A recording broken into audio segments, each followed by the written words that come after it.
আজকে আমি তোমাদের সাথে ব্যাক পেন্টিংয়ের কিছু আইডিয়াস শেয়ার করব। তো ফার্স্টেই আসি, এটা হচ্ছে কলকা মোটিভের ওপর করা কলকা লোটাস, সেটা দিয়ে এটা পুরোটা কমপ্লিট করা। এখানে আমি শুধু ছোটো ছোটো কয়েকটা কলকা করে, ছোটো ঠিক নয়, মাঝারি মাপে কয়েকটা কলকা করেছি। তার মাঝখানে কিছু ডটসও দিয়ে দিয়েছিলাম, যেটা পরে তোমরা দেখতে পাবে ফাইনাল লুকে। তো এরকমভাবে বানিয়েছিলাম এটাতে আমি বেশি ইজি কিছু করতে চাইনি, তাই করিও নি, সিম্পল রাখার চেষ্টা করেছি। কেমন লাগছে তোমরা জানিও। এটা নেক্সট আমি এখানে আমার পদ্ম পুকুর বানানোর বা লোটাস পন্ড, যেটা হচ্ছে একসময় খুব বেশি ট্রেন্ডিং ছিল, এখন অতটা ট্রেন্ডিং নয়, বাট হ্যাঁ ট্রেন্ডিং মোটামুটি। তো সেটা বানানোর আমার খুব ইচ্ছে ছিল, তো আমি ভাবলাম এটার উপর সেটাই একটা ট্রাই করি। আমি কিন্তু কোনোদিন পেন্টিং শিখিনি, তাই একটা রঙের সাথে আরেকটা রঙ কীভাবে কী করতে হয় আমি অতটাও ভালো পারি না। রঙের মিক্সচার আমি খুব একটা ভালো পারি না, একটা রঙের সাথে আরেকটা রঙের যে একটা সুন্দরভাবে ফুটিয়ে তোলা, সেটা আমি পারি না। তবে হ্যাঁ, আমি শিখছি, আমি চেষ্টা করছি, এরপরে হয়তো আরও ইমপ্রুভমেন্ট হবে। তো তোমরা দেখে জানিও কেমন লাগলো এটা। আর এটা হচ্ছে এটার ফাইনাল লুক।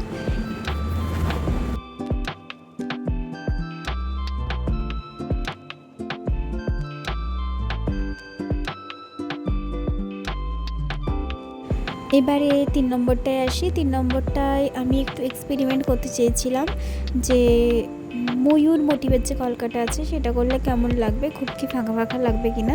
তো আমি এখানে ওটাই করার চেষ্টা করেছি। আমার কাছে ময়ূর মোটিভের কলকা করাটা বেশি কঠিন মনে হয়। আমি চেষ্টা করি ওটা ভালোভাবে করার, কিন্তু আমার কেন জানি না মনে হয় যে আমি অতটা ভালো ফুটিয়ে তুলতে পারি না এটা। তো আমি চেষ্টা করছি, এখানেও তোমরা দেখে জানিও কেমন লাগলো।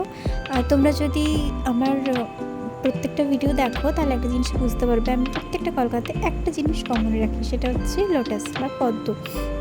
আমার প্রত্যেকটা কলকার মধ্যে একটা ছোট্ট করে হলেও পদ্ম করা থাকে, মিনিমাম 90% কলকাতে তো আমার আছেই। এটার ফাইনাল লুকটা দেখে কিন্তু তোমরা জানাবে। তো এটা হচ্ছে এটার ফাইনাল লুক, কেমন লাগলো তোমরা অবশ্যই জানাবে। আর এরপরে আসি 4 নম্বরটা, যেটা হচ্ছে আমি চেষ্টা করেছি ভালোভাবে করার, কিন্তু এটা আমার মনের মতো হয়ে ওঠেনি। আমি প্রথমেই বলেছিলাম না, আমি পেন্টিং শিখিনি, তাই হয়তো এই ভুলটা হয়েছে, তোমরা দেখলে বুঝতেই পারবে। তো এখানে আমি শিব পার্বতীর যে হাতের যে একটা সুন্দর ছবি আছে সেটা আমি করার চেষ্টা করছিলাম, আমি অবশ্যই ইন্টারেস্ট ইন্সপায়ার্ড এটাও।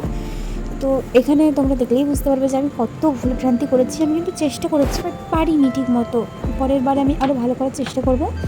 এখানে ওপরে পদ্মটা কিন্তু ছিল না, তো পদ্মটা আমি নিজে করেছি, কেমন লাগলো তোমরা জানিও। এরপরে লাস্ট যেটা আছে,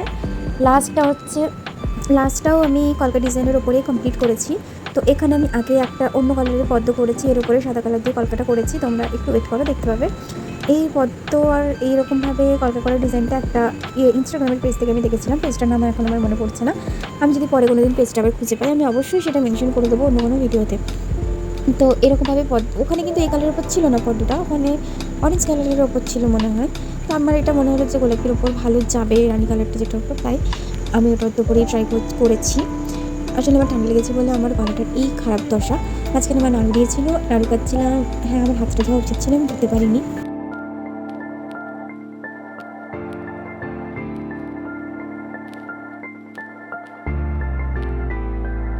সব ব্যাগগুলো আমি একসাথে দিলাম, কেমন হয়েছে জানিও।